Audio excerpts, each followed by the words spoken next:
구약 성경에는 기업 무르는 제도가 기록되어 있습니다.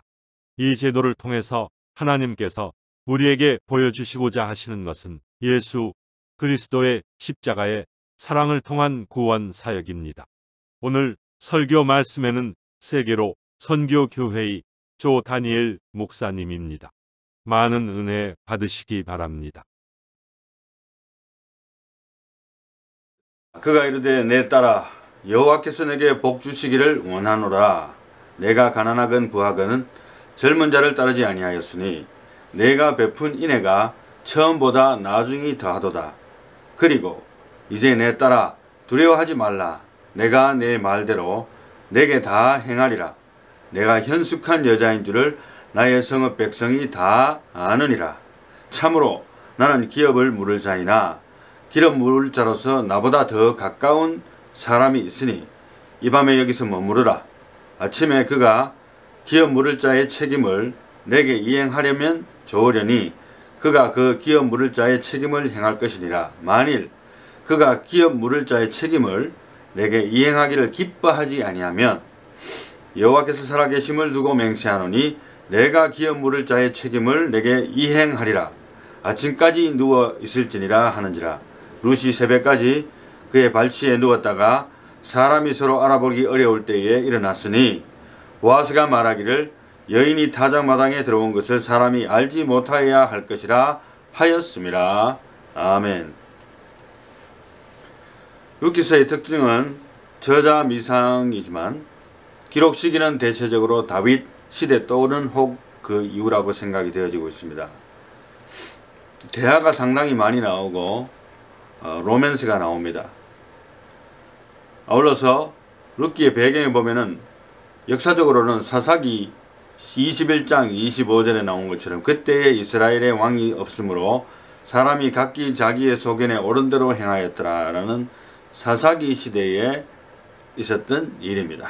영적 혼란의 시기죠. 지난번에 사사기를 설명을 했습니다만 아울러서 룻은 이방 여인입니다. 모압 여인 룻이라는 꼬리표가 일평생을 따라다닙니다. 마치 여러분들의 학력이 일평생 따라다닌 것과 똑같습니다.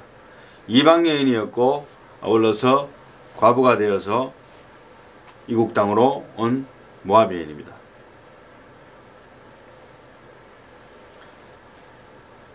나오미가 외국으로 가서 사실은 간 이유가 기근 때문에 갔거든요.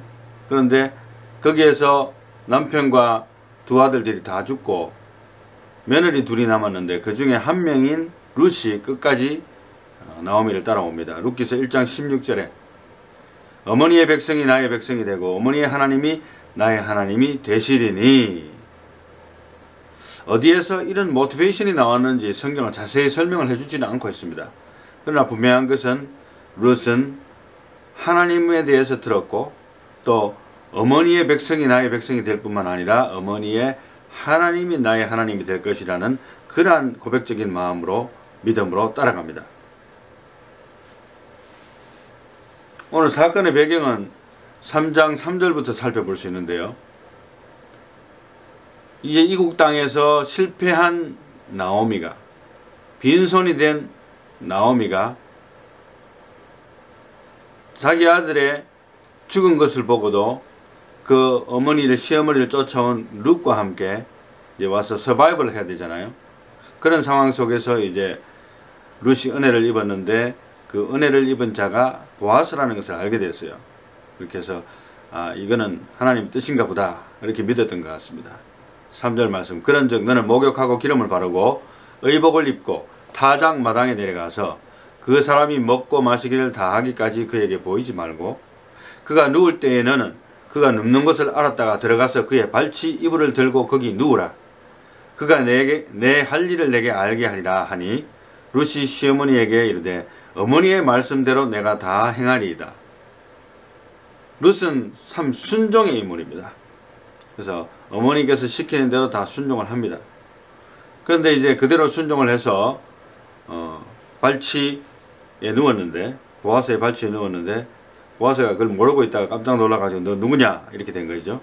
이제 자기 자신을 밝히고 사실 나는 당신이 기업 물을 자가 됩니다. 이렇게 이야기를 합니다.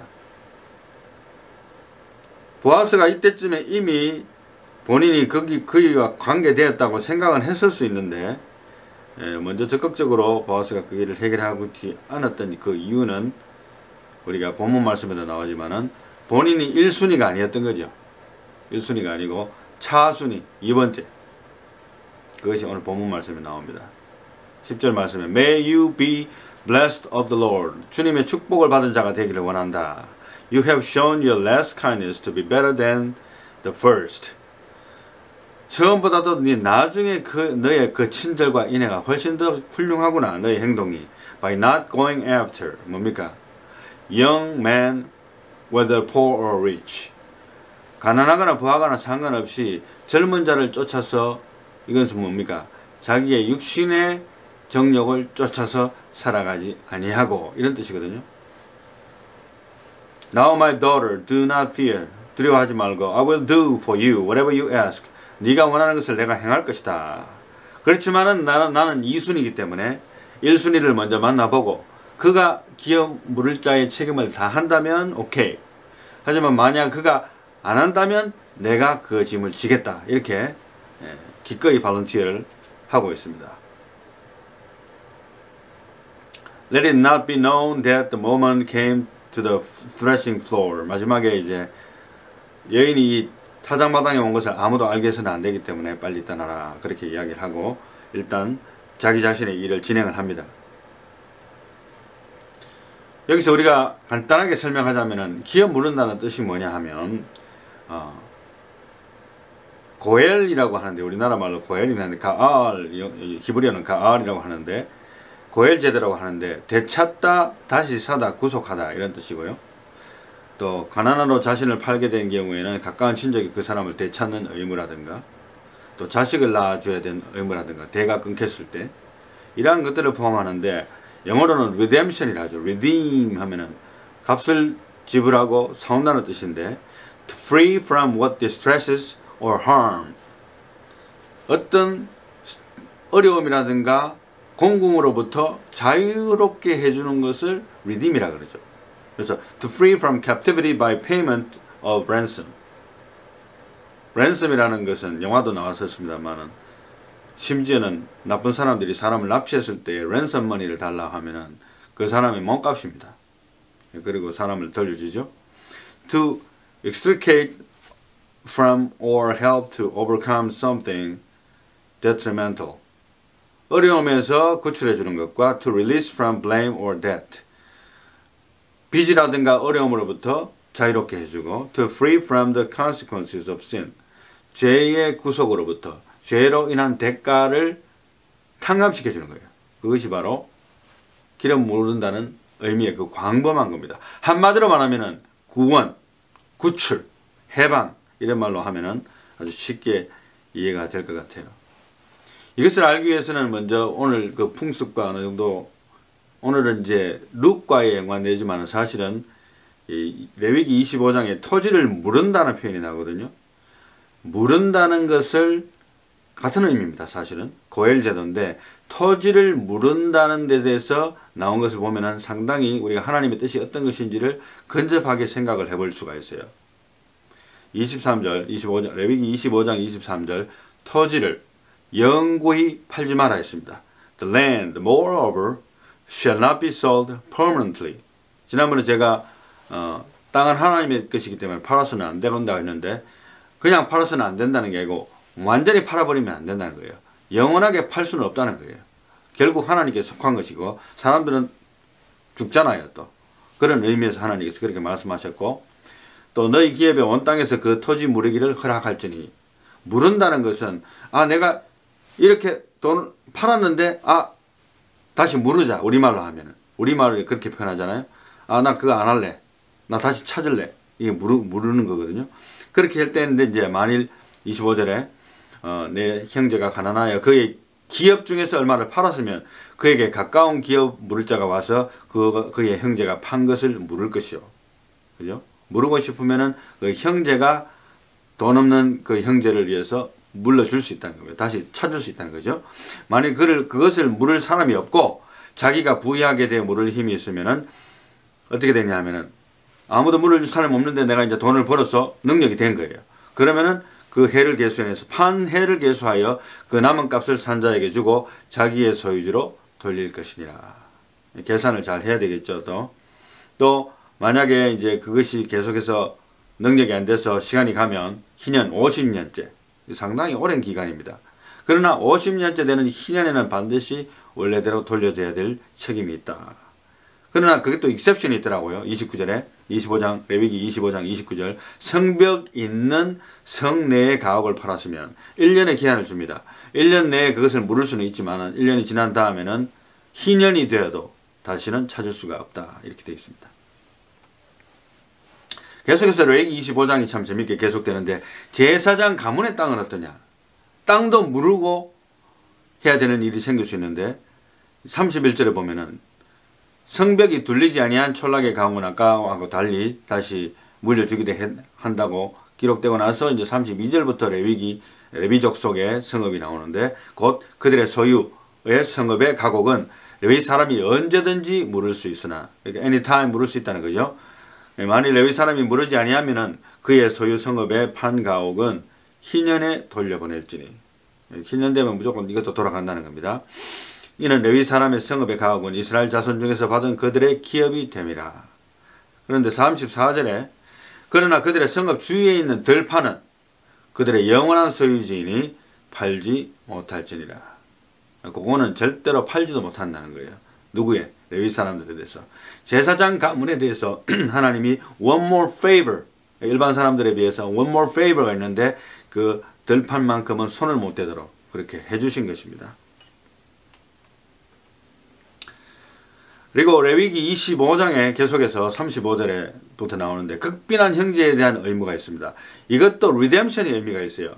그러니까 우리가 고엘 제도라는 것이 굉장히 광범위하다는 것을 알 수 있고 그 숨어있는 그 하나님의 깊으신 사랑의 은혜와 그 사랑의 표현들이 이렇게 많이 나타나 있다는 것을 볼 수가 있는데 극빈한 형제에 대해서 보면은 내 형제가 가난하게 되어 빈손으로 내게 있거든 너는 그를 도와 거류민이나 동거인처럼 너와 함께 생활하게 하되 너는 그에게 이자를 받지 말고 내 하나님을 경외하여 내 형제로 너와 함께 생활하게 할 것인즉 너는 그에게 이자를 위하여 돈을 구워주지 말고 이익을 위하여 내 양식을 구워주지 말라.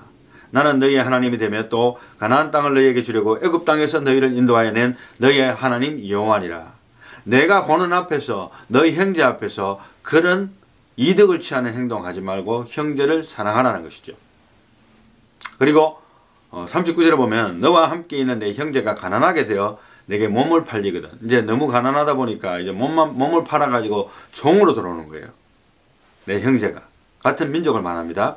그렇게 됐을 때는 너는 그를 종으로 부리지 말고 품꾼이나 동거인과 같이 함께 있게 하여 희년까지 너를 섬기게 하라.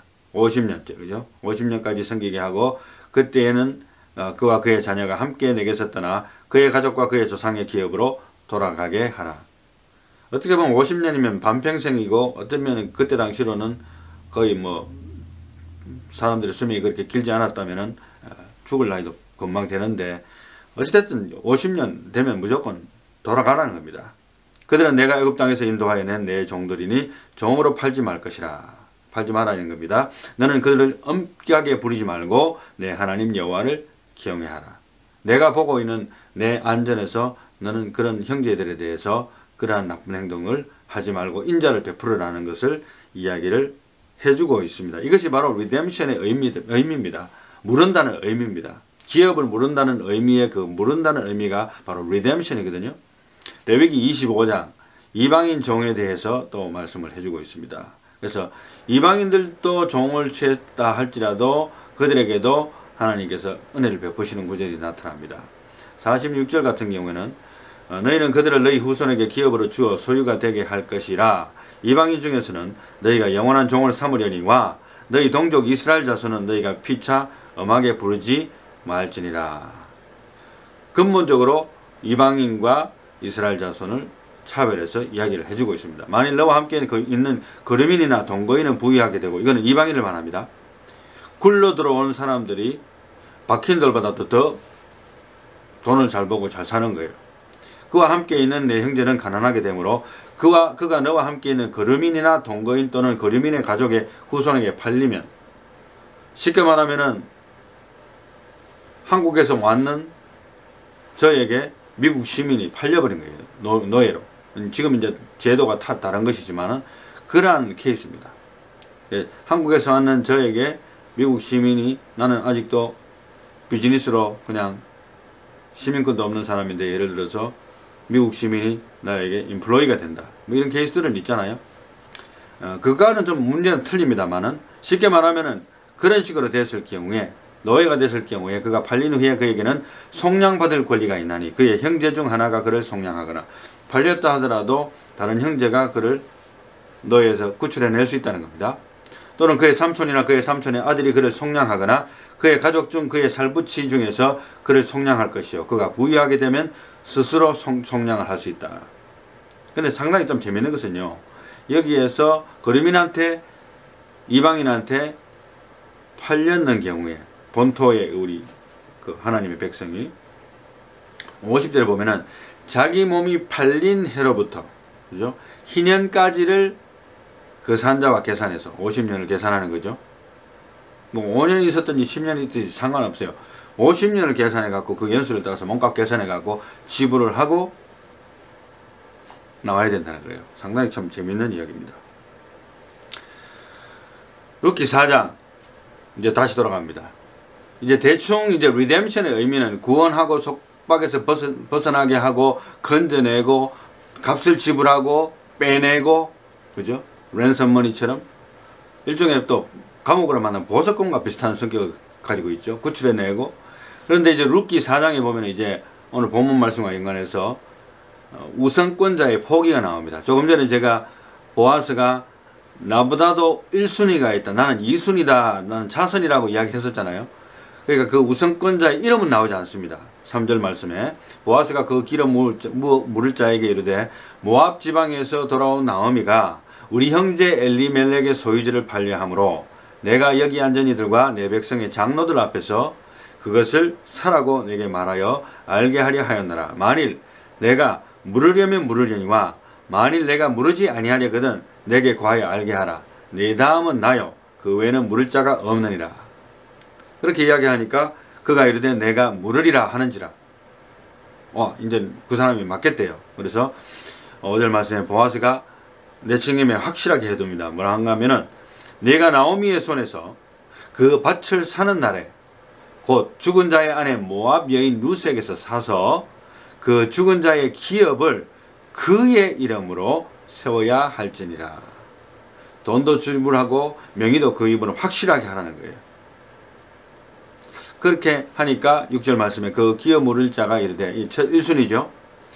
이르되 나는 내 기업에 손해가 있을까 하여 나를 위하여 물으지 못하노니 내가 물을 것을 내가 물으라. 나는 물으지 못하겠노라.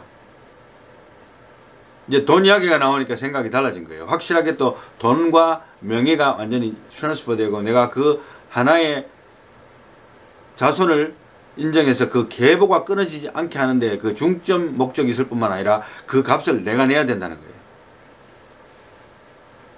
못하겠다. 7절 말씀에 옛적 이스라엘 중에는 모든 것을 무르거나 교환할 때에 신발 벗는 것이 있었는데 신발 벗어 갖고 나 못하겠다 했어요. 그래서 이제 완전히 보아스의 취한수로 넘어갑니다.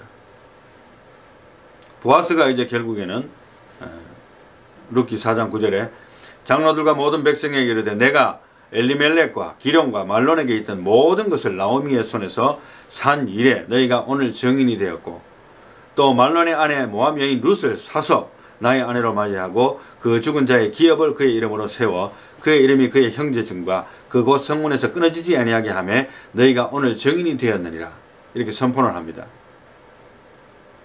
그러니까 이제 성문에 있는 모든 11절 말씀에 모든 백성과 장로들이 칭찬을 하면서 축복하기를, 여호와께서 내 집에 들어가는 여인으로 이스라엘 집을 세운 라헬과 레와 두 사람과 같게 하시고 내가 에브라스에서 유력하고 베들레헴에서 유명하게 하시기를 원하며 여호와께서 이 젊은 여자로 말미암아 내게 상속자를 주사 내 집이 다말이 유다에게서 나와준 베레스의 집과 같게 되기를 원하노라.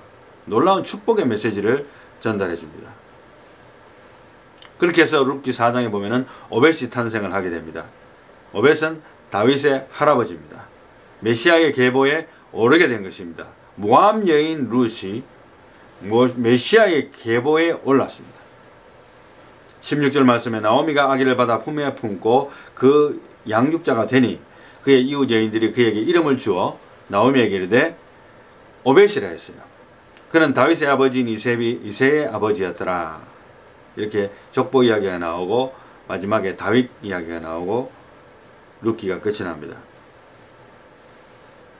오늘 kinsman, the redeemer, 기업 물을 자 구원자라는 것은, 기업 물은다는 것은 자기 희생과 페이, 자기의 피와 땀을 흘린 그 페이를 포함한 하나님의 사랑의 실천자가 바로 기업 물을 자예요. 그래서 구원자라고 합니다. 성도들의 삶은 어떤 삶이 되어야 되냐면, 한마디로 말하면 기업 물을 자가 어떤 사람인지를 보여주는 삶이 성도의 삶입니다. 어렵습니까? 그러면 교회의 모습은 어떤 모습이 되어야 될까요? 교회의 모습은 기업 물음, 곧 하나님의 사랑을 실천하는 백성들이 어떤 삶을 살아야 하는지를 보여주는 모습이 바로 교회의 모습이 되어야 돼요. 자, 그러면 성도들의 가정의 모습이 어떻게 되어야 되느냐? 비슷합니다. 기업 물음을 실행하는 가정이 어떻게 하나님의 축복의 계보에 오르는 것을 보여주는 삶이 바로 성도들의 삶이 되어야 됩니다. 그렇다면 하나님을 믿는 부모들의 모습은 어떤 모습이 되어야 되느냐? 그것은 기업 물음의 실행함의 여부에 따라서 그 부모들의 상급이 기다리고 있음과 또 그 축복을 현세에 누리고 있는 모습을 보여주는 것이 믿는 부모들의 모습이 되어야 돼요. 모든 것이 기업 물음에 관계되어 있는 겁니다. 기업 물음. 그러면 믿는 자녀의 모습은 어떤 모습이 되어야 되느냐? 이것도 마찬가지입니다. 기업 물음을 실천하는 부모의 유무에 상관없이, 왜냐하면 하나님이 우리의 기업 물음으로, 예수님이 우리의 기업 물음이잖아요. 십자가를 통해서. 하나님 앞에서 기업 물음의 대업을 이어나가는 모습을 보여주는 것이 바로 믿는 사람의 자녀의 모습이 되어야 됩니다. 이것이 바로 우리의 사명이에요. No exception to any Christian. 모든 그리스도인들에 대한 책임이 바로 기업 물음에 있어요. 그걸 보여주는 삶을 사는 것이 바로 성도의 삶의 모습이 되어야 됩니다. 하나님이 원하는 게 그거예요. 왜냐하면 하나님이 오늘 기업 물은 걸 보여주셨잖아요. 보여주신 것은 너희도 그렇게 살아. 사람이 어떻게 그렇게 할 수 있습니까? 그렇게 할지 모르지만은 하나님의 뜻을 잘 이해하면은 pursuing the redemption, 그죠? Pursuing as redeemer. 우리가 예수는 아니지만은 예수님처럼 본받는 삶을 살고자 하는 그 의욕이 이 말씀을 통해서 일어나는 것이 바로 성도의 모습입니다. 성도의 진정한 의욕이에요. 말씀을 맺고자 합니다. 나의 모든 삶은 하나님의 기업 물음, 곧 구원, 십자가를 보여주고 전달하는 하고 외치는 삶을 사는 것이 나의 삶의 목적입니다.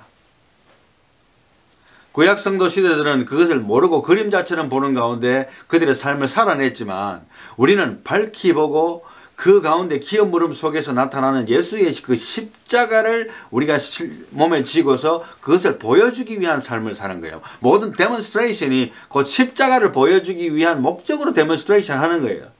내가 무엇을 하든지 간에. 이 모든 기업 물음의 행동을 보이는 삶을 살아야 하는 그 이유가 뭡니까? 하나님의 기업 물음인 예수의 십자가를 보여주기 위함입니다. 십자가 내가 처음 볼 때에 나의 맘의 큰 고통 사라져 오늘 믿고서 내 눈 밝았네 참 내 기쁨 영원하도다. 십자가를 보여주기 위한 삶이 나의 삶의 목표가 될 때 그것이 exactly matching with the will of God. 하나님의 뜻과 정확하게 매칭이 됩니다. 하나님의 마음에 합한 사람이 되는 거예요. 그 마음 하나만이라도. 다른 모든 지엽적인 것은 사실은 다 가진 잔가지에 불과한 거예요. 로마서 3장 27절에서 28절에 사도 바울은 고백합니다. Where then is boasting? 그런즉 자랑할 때가 어디 있느냐? It is excluded by what kind of law? 무슨 법으로냐? Of works 아니면 어떤 행위로냐? No, but by a law of faith. 그러나 믿음의 법으로만 자랑할 수 있다는 거예요. 누구를? 예수 그리스도의 십자가를. 28절에 For we maintain that a man is justified by faith apart from works of the law. 그러므로 사람이 의롭다 하심을 얻는 것은 율법의 행위에 있지 않고 믿음으로 되는 줄 우리가 인정하노라. 인정할 수밖에 없다는 거예요. 궁극적으로는 ultimately 다른 모든 행동과 그리스도를 위한 모든 나의 자선과 내가 노력하는 것, 선행을 베푸는 것, 구제를 하는 것, 리뎀션을 행동하는 것, 다른 사람을 어려움을 도와주는 것, 나의 일을 열심히 걸어가는 것, 열심히 돈을 벌어서 하나님의 사업에 이바지하기를 원하는 것, 이 모든 것들은 사람이 의롭다 하심을 얻는 데는 zero. 십자가밖에 없다는 거예요.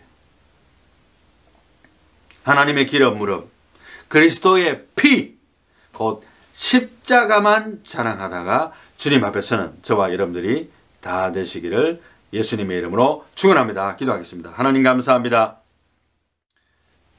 억만 죄악 가운데서 죽었던 우리들을 예수 그리스도의 피로 값을 지불하시고 사신 주님, 되돌이켜보면 우리의 모든 일생을 총망라한다 할지라도 그 사랑에 보답하기에는 너무나 부족합니다.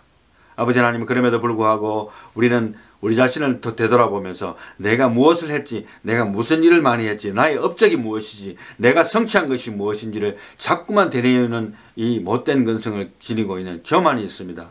아버지 하나님, 우리가 지금부터는 이 교만을 다 버리고 예수 그리스도의 십자가, 하나님의 그 기업 물음의 그 정신을 이어받아서 주님의 십자가만 자랑하다가 주님 앞에 설 수 있는 우리가 다 될 수 있도록 축복해 주시옵소서. 예수님 이름으로 기도하옵나이다. 아멘.